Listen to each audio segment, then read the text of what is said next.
Senhor esteja convosco. Proclamação do Evangelho de Jesus Cristo, segundo Mateus. Depois da multiplicação dos pães, Jesus mandou que os discípulos entrassem na barca e seguissem à sua frente para o outro lado do mar, enquanto ele despediria as multidões. Depois de despedi-las, Jesus subiu ao monte para orar a sós. A noite chegou e Jesus continuava ali, sozinho. A barca, porém, já longe da terra, era agitada pelas ondas, pois o vento era contrário. Pelas 3 horas da manhã, Jesus veio até os discípulos andando sobre o mar. Quando os discípulos o avistaram andando sobre o mar, ficaram apavorados e disseram: é um fantasma, e gritaram de medo. Jesus, porém, logo lhes disse: coragem, sou eu, não tenhais medo. Então Pedro lhe disse: Senhor, se és tu, manda-me ir ao teu encontro caminhando sobre a água.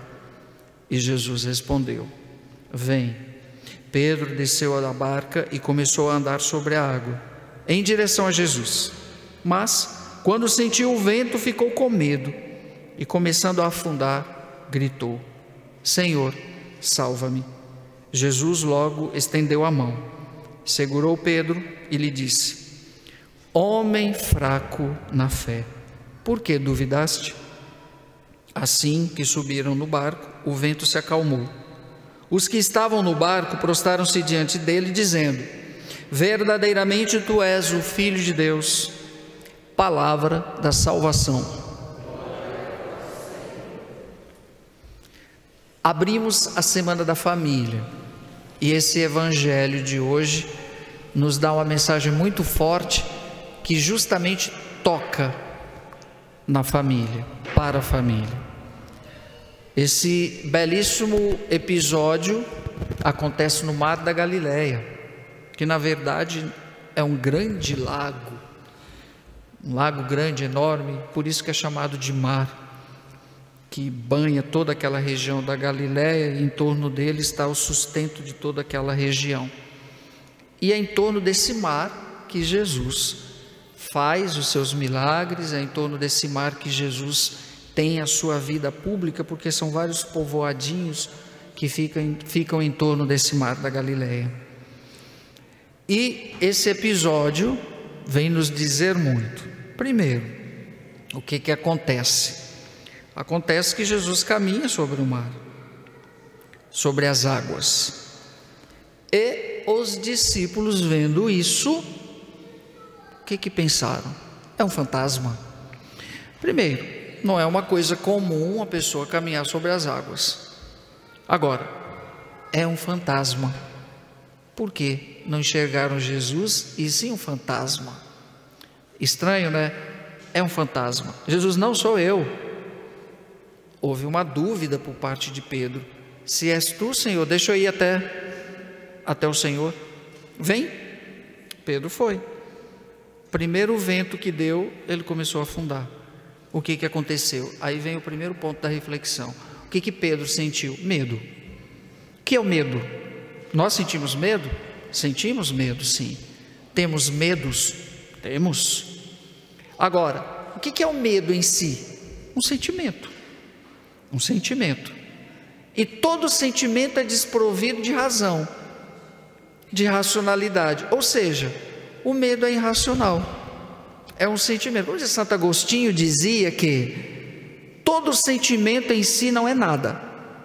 O que vem dele pode ser bom ou ruim. Depende de como eu vou conduzir o sentimento que naquele momento aflora dentro de mim. E o medo fez com que ele visse Jesus como um fantasma e começasse a afundar. Vamos transportar isso um pouquinho para a nossa vida hoje. O que nos faz afundar? Os medos. Medo que gera insegurança do desconhecido, o medo que faz você criar uma coisa que não existe, uma fantasia, por exemplo, ver fantasmas onde não existe. Aliás, muitos hoje continuam vendo Jesus como um fantasma, não como Deus. Esse é o grande problema.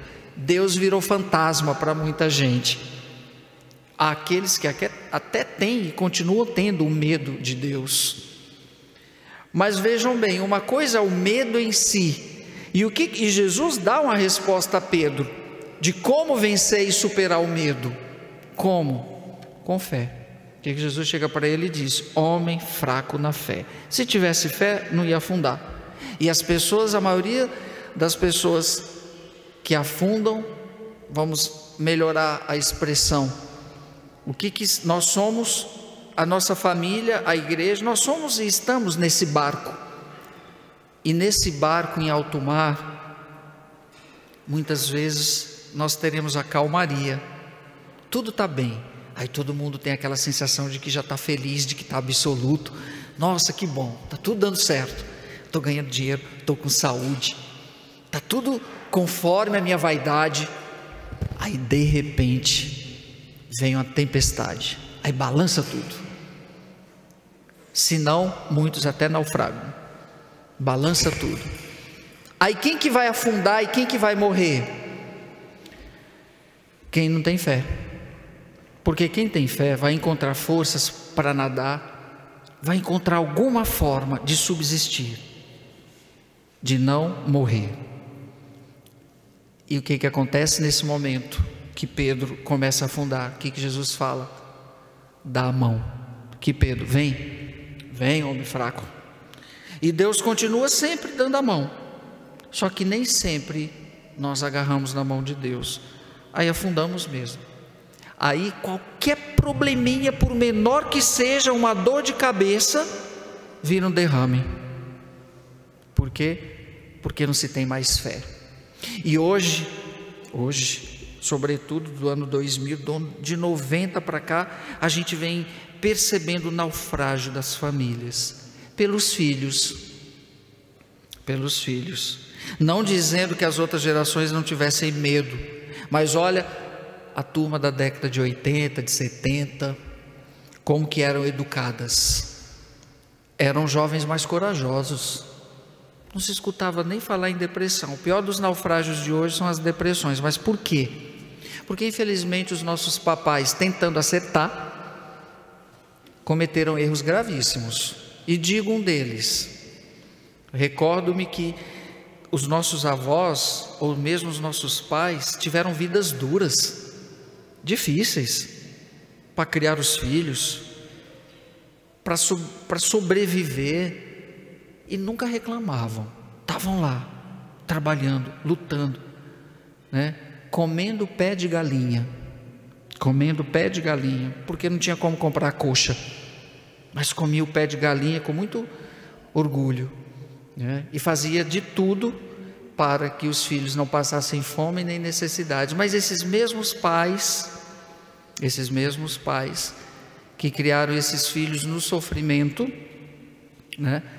Depois essa geração começou a pensar diferente, ou até, né, influenciado pela essa própria geração que sofreu para não deixar faltar nada para os filhos. Eu já ouvi de muitos dessa época: meu filho vai ter tudo o que eu não tive. Toff, assinou o atestado do naufrágio do filho lá na frente. Meu filho vai ter tudo o que eu não tive, pelo amor de Deus. Aí a gente vê os filhos de hoje cheios de coisas e vazias de tudo. Tem tudo e não tem nada. No primeira tempestade da vida vai afundar. Poucos são os que vão enxergar a mão de Deus. Por quê? Porque os pais deram tudo, mas não deram fé. Deram a coxa para os filhos. Meu filho vai comer coxa, e ele continuou comendo pé de galinha. Que pena. Mas essa geração de hoje está aí, afundando nas depressões, nas drogas, nos vícios, nos vazios. Olha, para e pensa. Eu estou tendo a graça de viajar o Brasil inteiro e ouvir tanta coisa, e a raiz, família. Não culpo esses pais, mas se eles fossem um pouquinho mais racionais e não tão emocionais, aquela história de não vou deixar faltar nada para o meu filho, é uma pedagogia furada. Eles precisam sentir falta das coisas, sim. Eles precisam saber administrar as perdas, o não ter. Mas os pais poupando de tudo, o que vai acontecer lá na frente? Vai afundar. Repito, isso que eu estou falando não é regra generalizada. Muitos sobreviverão. Mas com mais frequência nós vemos aí essa geração totalmente vazia, triste, fechadas nos seus quartos, nas internets da vida. É uma verdadeira tristeza, mas isso é consequência de uma pedagogia completamente errada, onde eu teria que dar tudo porque não tive nada. Está errado, completamente errado. Uma coisa é quando eu faço com que o meu filho participe da construção do processo e sinta que existe na vida perdas, ganhos, e existe tempestades, mas o tentar poupar e privá-los de tudo é a mesma coisa que você não dá para o filho condições dele adquirir anticorpos para certas doenças. Vai morrer, sinto muito, é o que está acontecendo. Sabe qual é a maior prova disso? Suicídios dos nossos adolescentes e jovens. Vocês não têm noção do quanto de suicídio está acontecendo. Aí o pai, mas eu dei tudo. Você pensou que deu tudo, mas não deu. O que faz com que ele não afunde? A fé. Homem de pouca fé, disse Jesus. Se você tivesse fé, filho, você poderia até afundar, mas você ia saber nadar e não ia precisar da minha mão. Mas você precisou. Então, meus queridos, abrindo a Semana da Família, esse evangelho é justamente um tapa na nossa cara, para a gente rever um pouco a nossa conduta e depois não chorar as lágrimas de sangue por conta das situações que nós estamos vivendo, dos contravalores aí, das ideologias completamente demoníacas entradas dentro de casa e os pais aplaudindo. Olha as nossas escolas, que problema, caóticas, né? Onde se aplaude tudo, que pode tudo. Não é assim não que funciona. O não foi feito para ser dito, o limite foi feito para ser dado. Um dia me disseram não, um dia me deram limite, e isso não fez de mim uma pessoa frágil, propensa a qualquer mazela da vida, mas infelizmente os nossos jovens de hoje estão nesse limiar. Por quê? Porque estão no medo, nas inseguranças, e tudo isso por falta de fé. Às vezes a gente não tem noção, porque é muito fácil. Veja bem, o barco está em alto mar. É muito fácil a gente acreditar em Deus quando está com saúde, quando está ganhando dinheiro, quando tudo está bem. É muito fácil, mas a fé é provada não é nessa hora. A fé é provada quando vem a onda, ou quando vem o tsunami, o vento forte faz com que o barco vire. E aí? Onde você vai se agarrar? A fé é provada aí. A fé é provada aí. Aí sim, eu quero ver se você vai dizer que ama Jesus Cristo. Quando estiver doente e descobrir que tem uma doença terminal. E aí?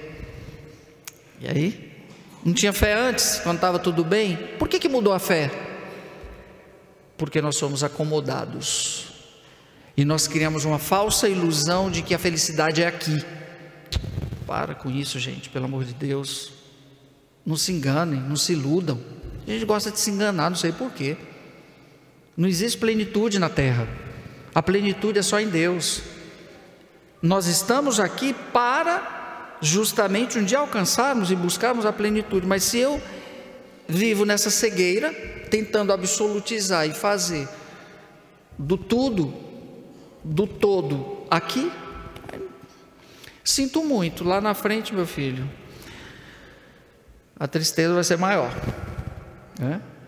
Ao passo que quando nós integramos as coisas e sabemos lidar, tem receita, padre? Não, mas tem uma coisa que ajuda: fé. Fé está aqui, Jesus deu a resposta. Quem tem fé não tem medo. Quem tem fé não tem medo. E mesmo que o medo exista, a fé te faz ir adiante e não continuar vendo fantasmas. Às vezes o cachorro é bem mansinho, mas o medo faz com que você tenha... Você vê o cachorro fica olhando para você. O cachorro é mansinho, gente boa. Aí você está com medo.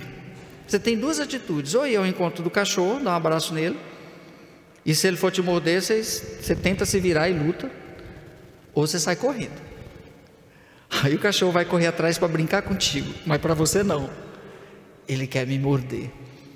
Tudo fruto da falta de fé, né? Da falta de fé. Enfrenta. O medo só deixa de existir quando você enfrenta. Padre, é fácil falar. Não estou dizendo que falar é fácil, realmente. Aliás, falar sempre é fácil, mas você só vai saber na prática quando você estiver diante da situação. Então, abrindo a Semana da Família, eu quero pedir a todos vocês, quem está nos acompanhando também, essa semana, coloca o joelho no chão, a família, reza, faça uma prece pela sua família e pelas famílias do mundo, juntos, porque a família não reza mais juntos. A família faz tudo junto, mas não reza. E se tem uma das coisas que cria, é como se fosse, né, a vacina, que vai criar anticorpos para vencermos esses medos que são naturais da vida, é a oração, gente. É a oração. Não deixe para rezar só no apuro, que a oração fica complicada, a oração fica árida, a oração fica difícil. Reza todo dia. E essa semana, nacionalmente celebrando a Semana da Família, abrindo hoje com o Dia dos Pais, façam durante essa semana um propósito em família, pais e filhos. Seja rezar o terço junto, seja vir à missa essa semana todo dia, não sei, mas façam, seja ler a palavra de Deus, mas façam um momento que seja 5 minutos, reúne a família, joelho no chão, olha para o céu, clama e agradece, porque a coisa não está fácil. As tempestades sobre o barco família estão aí aterrorizantes, tá? E não vamos tentar camuflar e dizer que está tudo bem, porque não está tudo bem coisa nenhuma. Mas isso é fruto do quê? De uma família que está sendo destruída a cada instante naquilo que é essencial. E quem é e o que é o essencial? Deus. O Carlos já dizia isso. Nonio Madio, não eu, mas Deus. E hoje se vive não Deus, mas eu, né? Porque se pensa em tudo, se programa tudo para a sua vida perene, mas quando se trata de Deus é sempre migalhas e sobras. Muito cuidado com isso, porque à medida que o tempo vai passando, as contas vão chegando, né? E uma das coisas mais tristes é ver hoje, falo isso com a autoridade de quem conhece a realidade hoje da nossa juventude do Brasil. Escuto muita coisa. E isso é fruto do quê? Aí você só para um pouquinho e pergunta: e a sua família? Aí você já entendeu tudo. Né? Muitos pais tentando acertar erraram e continuam errando, muito deles. E um dos pontos que eu disse foi esse: não dê tudo para os filhos. Vocês vão lá na frente sofrer as consequências disso, tá? Não estou dizendo que não deixe de dar, mas como que eu dou?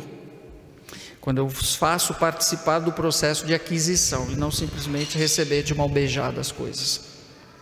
Eles têm que saber que tudo na vida existe custo, existe perda, existe dor, existe sofrimento, tá? Hoje a gente vê, né, uma das coisas bonitas lá, lembrei agora lá de Jerusalém, as criancinhas pequenininhas indo para a escola. Vocês viram? Quem foi comigo viu, né? Pequenininho, do tamanho você viu, né? Do teu tamanho, entendeu? Tudo indo, pegado na mãozinha um do outro. Não tem essa de papai levar de carro e buscar depois, comer não sei do que, comer disso. Judeuzinhos já sendo criados a enfrentar o mundo, porque um dia vão caminhar sozinhos, que papaizinho e mamãezinha morre. Então lá, tudo indo para a escola, coisa mais bonitinha do mundo, tudo indo, pequenininho, e um espera, sabe, passar a hora, o carro para, ele para. bonito isso, ensinar a enfrentar, pelo menos um pouquinho de cara. O poupar de tudo não resolve, gente, não resolve. Padre, o mundo é violento. Me diga quando foi que o mundo não foi violento? Me diga. Já começou com Caim matando Abel. Me diga quando que não foi. Tá? Agora, se vocês privá-los dessa realidade aí, por conta do medo de vocês, pais, porque a criança não tem medo não, se você for deixar que ela vai, né? Tem que segurar aí, os 4, né? Senão eles vão com tudo. O medo é dos pais, não é dos filhos. Agora, lógico que isso tem que ser gerenciado, não é simplesmente jogar, é conversado. Filho, você vai com seu irmãozinho para a escola, tá? Você vai, terminou a aula, você vai vir para casa, do mesmo jeito. Padre, você está falando de Israel, aqui é Brasil. Sim, aqui é Brasil, estou falando do Brasil também, tá? Na minha época ia a pé mesmo, nunca não tinha carro. Outro, minha mãe, mas estou dizendo, eu vou levar você na escola. O quê, moleque? Vai, se vira.